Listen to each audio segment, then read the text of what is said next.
Hello friends, welcome to my channel. મિત્રો, આજે આપણે વાત કરવાના છીએ LLB સેમેસ્ટર 2ની આવનારી યુનિવર્સિટી એક્ઝામના મોસ્ટ આઈએમપી પ્રશ્નો વિશે, જે તમને આવનારી યુનિવર્સિટી એક્ઝામમાં ખૂબ જ ઉપયોગી સાબિત થઈ શકે છે. તો મિત્રો, વિડીયોને એન્ડ સુધી જુઓ, અને જો તમે મારી ચેનલ પર નવા છો તો ચેનલને સબસ્ક્રાઇબ કરવાનું ના ભૂલતા. કોન્સ્ટિટ્યુશન લો 1. ક્વેશ્ચન 1. ભારતના બંધારણનું આમુખ, તેનો ખ્યાલ, ઉદ્દેશ્યો અને મહત્વ સમજાવો. Explain preamble of the constitution of India and its concept, objects and importance. Question 2. ભારતના બંધારણના અનુચ્છેદ 19 અંતર્ગત રક્ષવામાં આવેલી વાણી અને અભિવ્યક્તિની સ્વતંત્રતા વિશે વિસ્તૃત સમજૂતી આપો. Given explanatory note on freedom of speech and expression guaranteed under Article 19 of the Constitution of India. Question 3.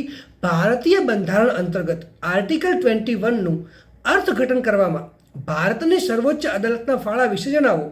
Discuss the contribution of supreme court in the interpreting article 21 of the constitution of India. Question 4. ભારતીય બંધારણ અંતર્ગત રક્ષવામાં આવેલ સમાનતાના અધિકારો સમજાવો. Explain the equality rights protected under the constitution of India. Question 5. ભારતના બંધારણના વિશિષ્ટ લક્ષણોની વિસ્તારથી ચર્ચા કરો. Discuss in detail the salient features of constitution of India. Question 6. મૂળભૂત અધિકારો અને રાજ્ય નીતિના માર્ગદર્શક સિદ્ધાંતો વચ્ચેનો સંબંધ સમજાવો તથા રાજ્ય નીતિના માર્ગદર્શક સિદ્ધાંતોનું મહત્વ ચર્ચો. Explain inter relation of fundamental rights and directive principles of state policy and explain the importance of directive principles of state policy. Question 7. ટૂંક નોટ લખો, એટલે કે રાઇટ શોર્ટ નોટ્સ. એ. મૂળભૂત ફરજો, એટલે કે ફંડામેન્ટલ ડ્યુટીઝ.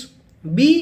મનસ્વી ધરપકડ અને અટકાયત સામેના અધિકાર, right against arbitrary arrest and confinement. C. સમાન દિવાની કાયદો, એટલે કે યુનિફોર્મ સિવિલ કોડ. અને ડી. આર્ટિકલ 32 અને આર્ટિકલ 226 વચ્ચેનો તફાવત, that means difference between article 32 and article 226. મિત્રો, જો તમને કોઈ બીજો ક્વેશ્ચન હોય તો તમે મને કમેન્ટ સેક્શનમાં પૂછી શકો છો. અને આ વિડીયોને લાઇક કરો, વધારેમાં વધારે શેર કરો અને મારી ચેનલને સબસ્ક્રાઈબ કરવાનું ના ભૂલતા.